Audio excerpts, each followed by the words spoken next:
Top of the morning to you, Travis kiddos. So happy St. Patrick's Day. I'm so excited.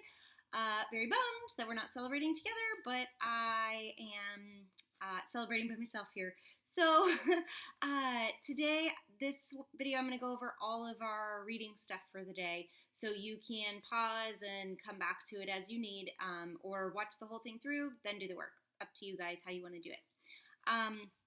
So first, I'd love for you guys to go back to the sight words and the phonics skills to review those.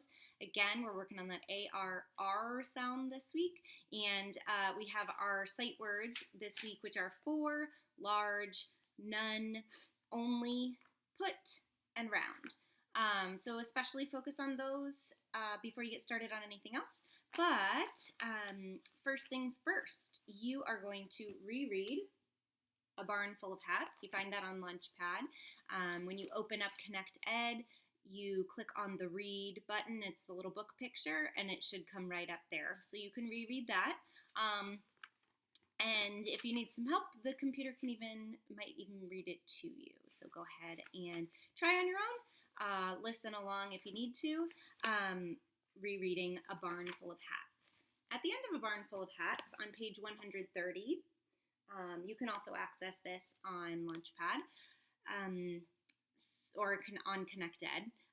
We're going to focus on point of view. So character's point of view is the way that the character thinks or feels. So it's what they're thinking or feeling, and we can get clues about what they're thinking and feeling by what they say and what they do. So we're going to work on that skill a little bit. I'm just going to read to you the examples that the book gives for now. We're going to come back to the workbook page, which is 214. We're going to come back to that on Thursday using different stories, but I wanted to go over this with you. So from the story on page 123, Hen asks who wants a hat, and I do, cried Horse. It's smart to wear a hat. A hat will keep the sun out of my eyes. So we can assume that the horse, his point of view is that, or her point of view is that she wants something to, he wants something to shade his eyes from the sun. And the clue is that he thinks it's smart to wear a hat. So then you also see Hen takes the hat to use a nest is our clue that she wants to find good materials for her nest. So this is what she's doing, the clue that lets us know how she's feeling.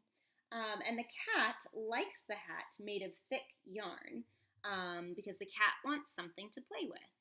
So you can figure out, again, what a character is thinking or feeling by what they say and do.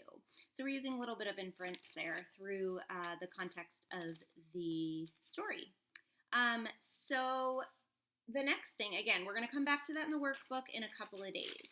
So the next thing is page 215 to 216 from the Your Turn workbook pages. It's the paper reader called The Party. So go ahead and get that one, fold it so you're ready to read it. But don't start yet. No cheating. This is going to be a timed read. You get 1 minute, 60 seconds to read as well as you can, and then stop. So if you want to do that right now, go ahead and pause. Get your timer ready.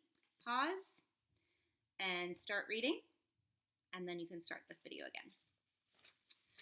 So after you've read The Party, 1 minute only, you are going to write on page 217 at the bottom. We've done this before, so you should know what to do. So you write on the bottom your first read. So that's our blind read. Haven't seen it before. So how many words did you read? And then if you needed some help on some words or you got them wrong, you subtract them, and then that gives you your words correct score. Now, again, we've done this before, so you know if you finish the story within 60 seconds, go back and start it again. So you keep reading through the whole 60 seconds, see how many words you can get.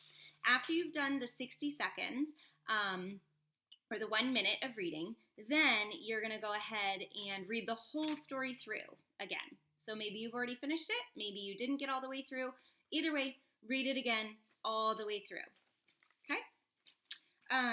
Then next, you're going to find the leveled readers on Connect Ed as well. So you might be reading a story called Nuts for Winter, you might be reading a story called Dog Bones, or you might be reading a story called Sparks Toys. Now, these readers are the stories are leveled based on your child's skill level. So you can read the stories, answer the questions, and discuss all of it going through, and always finding text evidence. So referring back to the text, either the picture or the words, and explaining how you answered, how you were able to answer the question based on the text. And then 30 minutes of independent reading every day. Try to get in some of that. And you can listen to some stories online too. They have tons and tons of read-alouds available from normal people, celebrities, other teachers. You can access them anywhere. Find a St. Patrick's Day story to read. I'm sorry, I can't read them to you. I don't have the copyright privileges, but enjoy them. Enjoy your St. Patrick's Day. Have fun reading, and happy learning.